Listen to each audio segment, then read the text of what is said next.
Hello friends, இந்த வீடியோவில் programming languages பற்றி பார்க்க போகிறோம். ஸோ ப்ரோக்ராமிங் லாங்குவேஜஸ்னால் என்ன, அது எப்படி டெவலப் ஆச்சு, அதோட கிளாஸிஃபிகேஷன் எப்படி அப்படிங்கிறத ஒரு குவிக் ஓவர்வியூ பார்க்க போகிறோம். வாங்க பார்க்கலாம். ப்ரோக்ராமிங் லாங்குவேஜஸ் அப்படிங்கிற டேர்மில் பார்த்தீங்கன்னா ப்ரோக்ராம்ஸ் அப்படின்னு இருக்குது. ஸோ அதுக்குரிய அர்த்தம் நமக்கு தெரிஞ்சுக்கணும். ஸோ ப்ரோக்ராம்ஸ்னால் என்ன, நம்ம எழுதக்கூடிய அந்த செட் ஆஃப் இன்ஸ்ட்ரக்ஷன்ஸ், நம்ம லைனாக கோட் எழுதுவோம் இல்லையா, ஸோ அதுதான் பார்த்திங்கன்னா ப்ரோக்ராம்னு சொல்ல வராங்க. ஸோ நம்ம எழுதக்கூடிய அந்த இன்ஸ்ட்ரக்ஷன்ஸ் தான் பார்த்திங்கன்னா கம்ப்யூட்டர்கிட்ட சொல்லி, ஸோ இந்த மாதிரி நீ இந்த டாஸ்க்கை பெர்ஃபார்ம் பண்ண அப்படின்னு சொல்லும்.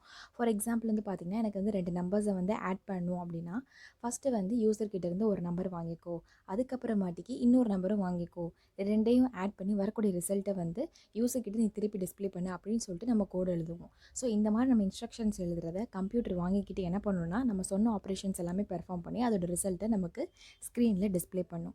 ஸோ இதுதான் பார்த்திங்கன்னா ப்ரோக்ராம் அப்படின்னு சொல்கிறாங்க. நம்ம என்ன சொல்கிறோமோ நம்ம இன்ஸ்ட்ரக்ஷன்ஸை கேட்டு அதன்படி நடந்து நமக்கு தேவையான அவுட்புட்டை டிஸ்பிளே பண்ணி காட்டுறது தான் இந்த கம்ப்யூட்டர் ப்ரோக்ராம்ஸ். சரி, இப்போ ஏன் நம்ம ப்ரோக்ராமிங் லாங்குவேஜஸ்க்கு போகிறோம் அப்படிங்கிற கேள்வி வரும். அதுக்கு தான் ஆன்சர் இந்த செகண்ட் பாயிண்ட்டில் நம்ம கொடுத்துருக்கோம். இப்போ நம்ம பேசுகிற லாங்குவேஜ் பார்த்திங்கன்னா இன்னொருத்தவங்க உங்களுக்கு புரியும், இதே பார்த்தீங்கன்னா வேறு மொழி பேசுகிறவங்களுக்கு புரியாது. ஸோ கிட்டத்தட்ட அதே மாதிரி தான் நம்ம லாங்குவேஜ் பார்த்திங்கன்னா இந்த சிஸ்டமுக்கு புரியவே புரியாது. ஸோ அப்போ என்ன பண்ணி ஆகணும் அப்படின்னா, ப்ரோக்ராம்ஸ் நம்ம எப்படி எழுதணும்னா கம்ப்யூட்டருக்கு புரிகிற மாதிரி ஒரு லாங்குவேஜில் நம்ம ப்ரோக்ராம் எழுதணும். அப்போ தான் சிஸ்டம் அண்டர்ஸ்டாண்ட் பண்ண முடியும். ஆனால் அதுலேயும் சில டிஃபிகல்ட்டிஸ் அப்படிலாம் இருந்துச்சு. ஸோ அது என்னங்கிறத நம்ம கிளாஸிஃபிகேஷனில் பார்க்கலாம். ஸோ ப்ரோக்ராமிங் லாங்குவேஜஸை 3 கிளாஸிஃபிகேஷனாக பிரிச்சிருக்காங்க. ஃபஸ்ட்டு என்ன, மிஷின் லாங்குவேஜ், அதுக்கப்புறம் அசம்பிளி லெவல் லாங்குவேஜ், அதுக்கப்புறம் ஹை லெவல் லாங்குவேஜஸ். இது ஒவ்வொன்றா பார்க்கலாம். மிஷின் லாங்குவேஜ் அப்படின்னு எடுத்துக்கிட்டிங்கன்னா என்ன அப்படின்னா, ஸோ கம்ப்யூட்டரோட நல்ல தெரிஞ்ச லாங்குவேஜ் தான் பார்த்திங்கன்னா மிஷின் லாங்குவேஜ்னு சொல்லுவாங்க. கம்ப்யூட்டருக்கு நல்லா தெரிஞ்ச லாங்குவேஜ்னால் என்ன அப்படின்னு பார்த்தீங்கன்னா ஒன்றுமே கிடையாது, பைனரி லாங்குவேஜில் எழுதுறது தான். பைனரி லாங்குவேஜ்னால் என்ன, ஒன்ஸ் ஜீரோஸ் இப்படின்னு அது எழுதி வச்சுருக்கோம். இப்போ நான் ஆட் 2 நம்பர்ஸ் அப்படின்னு சொல்லி நான் ஒரு கோடு எழுதுனா கூட அதுவுமே நான் எப்படி எழுதணும் அப்படின்னா, இங்கே எக்ஸாம்பிளில் நான் காட்டியிருக்கேன் பாருங்கள், 110 110 101 அப்படின்னு சொல்லி. ஸோ இந்த மாதிரி தான் நான் கோடு எழுதணும். ஸோ இந்த மாதிரி இன்ஸ்ட்ரக்ஷன்ஸ் எழுதுறது பார்த்திங்கன்னா ப்ரோக்ராமர்ஸ் ரொம்ப ரொம்ப டிஃபிகல்ட்டாக ஃபீல் பண்ணாங்க. இந்த மாதிரி இன்ஸ்ட்ரக்ஷன்ஸை என்னால் ஞாபகம் வச்சுக்க முடியல அப்படின்னு சொல்லி ரொம்ப ஃபீல் பண்ணாங்க. ஆனால் பார்த்திங்கன்னா இந்த லாங்குவேஜ் சிஸ்டம்க்கு ரொம்ப ஃப்ரெண்ட்லியாக இருந்துச்சு. ஆனால் யூசர்ஸ் நமக்கு பார்த்திங்கன்னா ப்ரோக்ராமர்ஸ்க்கு ரொம்ப கஷ்டமாக இருந்துச்சு லேர்ன் பண்ணிக்கிறதுக்கு. அதனால தான் பார்த்திங்கன்னா நெக்ஸ்ட்டு கொண்டு வந்தது இந்த அசம்பிளி லாங்குவேஜ் அப்படிங்கிறத கொண்டு வந்தாங்க. ஸோ இந்த அசம்பிளி லாங்குவேஜில் என்ன பண்ணியிருந்தாங்கன்னா, அது ஒரு ஷார்ட்டான ஒரு டிஸ்கிரிப்டிவ் வேர்டு, அதாவது ஓரளவுக்கு ஒரு மீனிங்ஃபுல் தர மாதிரி ஒரு வேர்டு யூஸ் பண்ணாங்க. அந்த வேர்டுக்கு பேர் தான் நிமோனிக் அப்படின்னு சொல்கிறாங்க. ஸோ நிமோனிக் அப்படிங்கிறது என்ன அப்படின்னா, இங்கே நான் எக்ஸாம்பிளில் காட்டியிருக்கேன் பாருங்கள், ஆட் 2,3 ரிசல்ட் அப்படின்னு சொல்லியிருக்கு. ஸோ இது ஒரு நிமோனிக், அதாவது என்ன அப்படின்னா, நமக்கு இது பார்த்தோன்னு ஓரளவுக்கு புரியுது இல்லையா. ஸோ 2, 3 இது ரெண்டையுமே ஆட் பண்ணி அதை இந்த ரிசல்ட் அப்படிங்கிற இதில் போடணும் அப்படிங்கிறது நமக்கு புரிய வருது. இப்போ இந்த நிமோனிக் இருக்கு இல்லையா, ஆட் 2,3 ரிசல்ட் அப்படிங்கிறது பார்த்திங்கன்னா இந்த கோடு நமக்கு புரியுது. ஆனால் இந்த லாங்குவேஜ் பார்த்திங்கன்னா மிஷினுக்கு புரியுமா அப்படின்னு சொல்லி பார்த்திங்கன்னா அப்போ புரியாது.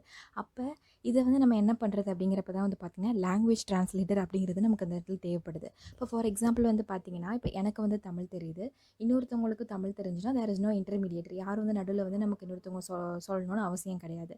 இப்போ சப்போஸ் எனக்கு தமிழ் தெரியும், இன்னொருத்தவங்களுக்கு வேறு லாங்குவேஜ் ஹிந்தி தான் தெரியும் அப்படின்னா, அப்போ அந்த இடத்துல நடுவில் எனக்கு ஒரு லாங்குவேஜ் ட்ரான்ஸ்லேட்டர் அப்படிங்கிற ஒரு ஆள் வேணும். அவர் என்ன பண்ணுவார்னா, அவருக்கு என்ன தெரிஞ்சிருக்கணும்னா, ஹிந்தியும் தெரிஞ்சிருக்கணும், தமிழும் தெரிஞ்சிருக்கணும். அப்போ நான் சொல்லக்கூடிய தமிழை அவர் கன்வெர்ட் பண்ணி ஹிந்தியில் அவர் சொல்லுவார், என்ன கண்டென்ட் சொல்ல வராங்க அப்படிங்கிறது. கிட்டத்தட்ட அதே மாதிரி வேலையை பண்ணுறதா பார்த்திங்கன்னா இந்த அசம்பிளர் அப்படிங்கிறது. ஸோ அசம்பிளருங்கிறது என்னென்னா, அது ஒரு லாங்குவேஜ் ட்ரான்ஸ்லேட்டர் மாதிரி தான். அதாவது இப்போ நான் ப்ரோக்ராம் எழுதுகிறேன், நிமோனிக்ஸ் யூஸ் பண்ணி இந்த மாதிரி எழுதுகிறேன். ஸோ இந்த மாதிரி அசம்பிளி லெவல் லாங்குவேஜ் கூட பார்த்திங்கன்னா மிஷினுக்கு புரிகிற மாதிரி கூட கன்வெர்ட் பண்ணி கொடுக்கக்கூடியது தான் பார்த்திங்கன்னா அசம்பிளர். ஸோ ஜஸ்ட் சிம்பிளாக சொல்லணும் அப்படின்னா, அசம்பிளருங்கிறது ஒரு லாங்குவேஜ் ட்ரான்ஸ்லேட்டர், தட்ஸ் இட். இப்போ ஓகே, அசம்பிளி லாங்குவேஜ் பார்த்திங்கன்னா நமக்கு நல்லாவே ஈஸியாகவே புரியுது அப்படின்னு சொல்லி நீங்கள் நினைக்கலாம். ஆனால் அசம்பிளி லாங்குவேஜ் பார்த்திங்கன்னா அதை லோ லெவல் லாங்குவேஜ் அப்படின்னு சொல்லி தான் கன்சிடர் பண்ணுறாங்க. ஏன் அப்படின்னு சொல்லி பார்த்திங்கன்னா 2 ரீசன்ஸ் இருக்குது. ஒன்று பார்த்திங்கன்னா, அது கிட்டத்தட்ட ரிலேட்டட் டு மிஷின் லாங்குவேஜ் மாதிரி தான் இருக்குது அப்படின்னு சொல்லி சொல்கிறாங்க. ஏன் அப்படின்னா, இப்போ மிஷின் லாங்குவேஜில் பார்த்திங்கன்னா ஒன்ஸ் அண்ட் ஜீரோஸ்ன்னு இருந்தது. இருந்தாலும் இது பார்த்திங்கன்னா இப்போ நிறையா பார்த்திங்கன்னா நிமோனிக்ஸ் இருக்கிறப்ப நம்ம எல்லாத்தையும் ஞாபகம் வச்சுக்கிறது கஷ்டமாக இருந்துச்சு இல்லையா. ஸோ ப்ரோக்ராமர்ஸ் டிஃபிகல்ட்டாக ஃபீல் பண்ணாங்க. At the same time machine லாங்குவேஜுக்கு ரிலேட்டடாக தான் கிட்டத்தட்ட இதுவும் இருக்கிறதுனால இதை லோ லாங்குவேஜாக தான் கன்சிடர் பண்ணுறாங்க. இன்னொரு ரீசன் வந்து பார்த்திங்கன்னா மிஷின் டிபெண்ட் அப்படின்னு சொல்கிறப்ப என்ன வருது அப்படின்னா, இப்போ நான் இந்த ப்ரோக்ராம் கோடிங் எழுதுகிறேன் அப்படின்னா இந்த சிஸ்டமில் மட்டும்தான் இந்த கோடை வந்து என்னால் யூஸ் பண்ண முடியும். இதை எடுத்துகிட்டு போய் இன்னொரு மிஷினில் வந்து என்னால் வந்து டம்ப் பண்ணி அதில் போட்டு என்னால் வந்து யூஸ் பண்ண முடியாது. ஸோ அதனால் வந்து பார்த்திங்கன்னா ஒவ்வொரு மிஷினுக்கும் இந்த அசம்பிளி லாங்குவேஜுங்கிறது மாறுபட்டுகிட்டே இருக்கும். ஒரு பெஸ்ட் எக்ஸாம்பிள் சொல்லலாம் அப்படின்னா, இப்போ மைக்ரோ ப்ராசஸர், மைக்ரோ கண்ட்ரோலர்லாம் நீங்கள் வந்து லேர்ன் பண்ணியிருந்தீங்க அப்படின்னா உங்களுக்கே தெரியும். இப்போ வந்து 8086 அப்படின்னு இருக்க மைக்ரோ ப்ராசஸரில் வந்து பார்த்திங்கன்னா உங்களுக்கு அந்த அசம்பிளி லெவல் லாங்குவேஜ் கோடு இருக்கும். அந்த கோடு எடுத்துகிட்டு போய் நீங்கள் இன்னொரு மைக்ரோ ப்ராசஸரில் போட முடியாது. கிட்டத்தட்ட சேம் அதே தான் இங்கேயும். ஸோ மிஷின் டிபெண்ட்டாக இருக்கனால வந்து பார்த்திங்கன்னா அசம்பிளி லெவல் லாங்குவேஜை வந்து லோ லெவல் லாங்குவேஜாக தான் கன்சிடர் பண்ணுறாங்க. ஸோ ஓகே, இப்போ வந்து ப்ரோக்ராமர்ஸ்லாம் வந்து பார்த்திங்கன்னா மிஷின் லாங்குவேஜை கம்பேர் பண்ணுறப்ப ரொம்ப ஈஸியாகவே இருக்குது அசம்பிளி லாங்குவேஜ்னு ஃபீல் பண்ணுறாங்க. And at the same time வந்து பார்த்திங்கன்னா நிறையா நிமோனிக்ஸை ஞாபகம் வச்சுக்கிறதுக்கு ரொம்ப கஷ்டமாக இருக்குன்னு ஃபீல் பண்ணுறாங்க. ஸோ அதனால தான் நெக்ஸ்ட்டு கொண்டு வந்தது நம்ம ஹை லெவல் லாங்குவேஜஸ். ஸோ 1950ஸ்லாம் வந்து பார்த்திங்கன்னா இந்த லாங்குவேஜஸ் வந்து எமர்ஜ் ஆக ஆரம்பிச்சது. ஸோ நம்ம நிறையா பேர் கேள்விப்பட்டிருப்போம் C++, ஜாவா, பைத்தான் அப்படின்னு சொல்லிட்டு. ஸோ இது எல்லாமே வந்து பார்த்திங்கன்னா ஹை லெவல் லாங்குவேஜஸ் தான்.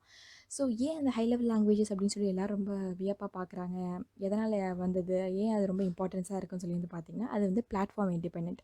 நம்ம முன்னாடி பார்த்தோம் இல்லையா அசம்பிளி லெவல் லாங்குவேஜ் அப்படிங்கிறது வந்து பார்த்திங்கன்னா அது வந்து மிஷின் டிபெண்ட்டாக இருந்துச்சு. இப்போ நான் இந்த சிஸ்டமில் யூஸ் பண்ணுறேன்னா இதை எடுத்துகிட்டு போய் இன்னொரு இதில் போட முடியாது. ஆனால் இது அப்படி கிடையாது. ஸோ ஹை லெவல் லாங்குவேஜஸ் வந்து பார்த்திங்கன்னா பிளாட்ஃபார்ம் இண்டிபெண்ட்டாக இருக்குது, அதே மாதிரி மிஷின் இண்டிபெண்ட்டும் கூட. இப்போ பார்த்தீங்கன்னா இதை நான் விண்டோஸ் ஓஎஸில் யூஸ் பண்ணிக்கலாம், மேக் ஓஎஸில் யூஸ் பண்ணிக்கலாம். ஸோ இந்த பிளாட்ஃபார்மில் தான் யூஸ் பண்ணணும் அப்படிங்கிறதே கிடையாது. எந்த பிளாட்ஃபார்மில் வேணால் நீங்கள் யூஸ் பண்ணிக்கலாம். அதனால தான் வந்து பார்த்தீங்கன்னா high level languages mostly prefer பண்ணுறாங்க. அப்புறம் இன்னொரு ரீசன் வந்து என்னென்னு சொல்லி பார்த்தீங்கன்னா இது வந்து கிட்டத்தட்ட நம்ம நார்மலாக இங்கிலீஷ் எப்படி பேசுவோம், ஸோ அந்த மாதிரி லாங்குவேஜில் தான் நம்ம கோடிங் எழுதுகிற மாதிரியும் இருக்கும். ஸோ பைத்தான் அதெல்லாம் நம்ம டுட்டோரியல்ஸ்லாம் வந்து பார்த்திங்கன்னா உங்களுக்கே தெரியும் சாதாரண இங்கிலீஷ் லாங்குவேஜ் எழுதுகிற மாதிரி தான் எழுதுவோம். ஸோ அதனால தான் இந்த ஹை லெவல் லாங்குவேஜஸ் வந்து மோஸ்ட்லி எல்லோரும் ஈஸியாக ப்ரிஃபர் பண்ணி இதை லேர்ன் பண்ணி ப்ரோக்ராமர் ஆனதுக்கு ரீசன். அதுக்கப்புறம் வந்து பார்த்திங்கன்னா இது ரொம்ப ரொம்ப ஈஸியாக நம்ம வந்து லேர்ன் பண்ணிக்கலாம். இதை நம்ம வந்து யூஸ் பண்ணுறது ரொம்ப ரொம்ப நமக்கு ஈஸியாக இருக்கும். அதனால தான் ஹை லெவல் லாங்குவேஜஸை எல்லோரும் ப்ரிஃபர் பண்ணுறாங்க. இப்போ ஒரு பெஸ்ட் எக்ஸாம்பிள் வந்து நான் உங்களுக்கு இங்கே காமிச்சிருக்கேன். ஏரியா ஈக்குவல் டு அப்படின்னு சொல்லிட்டு ஒரு 3 நம்பரை மல்டிப்ளை பண்ணி நம்ம இதில் போடுறோம். அப்போ இந்த லைன்லேருந்தே நமக்கு வந்து இந்த எக்ஸாம்பிள்லேருந்தே நமக்கு வந்து தெரிய வந்துடுது என்ன அப்படின்னா, ஸோ 3 நம்பரை இது வந்து என்ன கிட்டத்தட்ட ஏரியா கால்குலேஷன் மாதிரி தான். 3 நம்பரை மல்டிப்ளை பண்ணி இதில் வந்து நம்ம அசைன் பண்ணியிருக்கோம், இந்த ஏரியா அப்படிங்கிறதுல போட்டு வச்சுருக்கோம் அப்படின்னு நமக்கு தெரிய வருது. ஸோ இந்த மாதிரி தான் வந்து நம்ம ஹை லெவல் லாங்குவேஜஸ் ப்ரோக்ராமும் இருக்கும். So machine language, assembly language இந்த கோடெல்லாம் வந்து கம்பேர் பண்ணுறதை விட ஹை லெவல் லாங்குவேஜஸ் வந்து பார்த்திங்கன்னா ரொம்ப ரொம்ப ஈஸியாக இருந்துச்சு ப்ரோக்ராமர்ஸ்க்கு. அதனால் என்ன பண்ணாங்கன்னா இதே வந்து எல்லோரும் யூஸ் பண்ணாங்க. இப்போ உங்களுக்கு ஒரு கேள்வி வரலாம், ஹை லெவல் லாங்குவேஜஸ் வந்து ப்ரோக்ராமர்ஸ் வந்து ரொம்ப ஈஸியாக ஃபீல் பண்ணுறாங்கன்னு நம்ம சொல்கிறோம், ஆனால் எப்படி வந்து சிஸ்டம்க்கு புரியும் அப்படின்னு. ஸோ ஹை லெவல் ப்ரோக்ராமிங் லாங்குவேஜஸை வந்து பார்த்திங்கன்னா அது மிஷினுக்கு புரிகிற மாதிரி உள்ள லோ லெவல் லாங்குவேஜஸை கன்வெர்ட் பண்ணுறதுக்கு தான் லாங்குவேஜ் ட்ரான்ஸ்லேட்டர்ஸ் அப்படிங்கிறது இங்கே தேவைப்படுது. நம்ம எப்படி வந்து அசம்பிளி லெவல் லாங்குவேஜில் வந்து அசம்பிளர் வந்து யூஸ் பண்ணுறாங்க இல்லையா, கிட்டத்தட்ட அதே மாதிரி தான். ஸோ இந்த ஹை லெவல் ப்ரோக்ராமிங் லாங்குவேஜஸை வந்து மிஷின் லாங்குவேஜாக கன்வெர்ட் பண்ணுறதுக்கு 2 லாங்குவேஜ் ட்ரான்ஸ்லேட்டர்ஸ் இருக்குது. ஒன்று வந்து கம்பைலர், இன்னொன்று வந்து இன்டர்பிரட்டர். அதை பற்றி பார்க்கலாம். ஃபஸ்ட்டு காட்டியிருக்க இமேஜில் வந்து பார்த்திங்கன்னா இன்டர்பிரட்டரை யூஸ் பண்ணி காமிச்சிருக்காங்க. செகண்ட் காமிச்ச இமேஜில் வந்து பார்த்திங்கன்னா கம்பைலர் யூஸ் பண்ணி காமிச்சிருக்காங்க.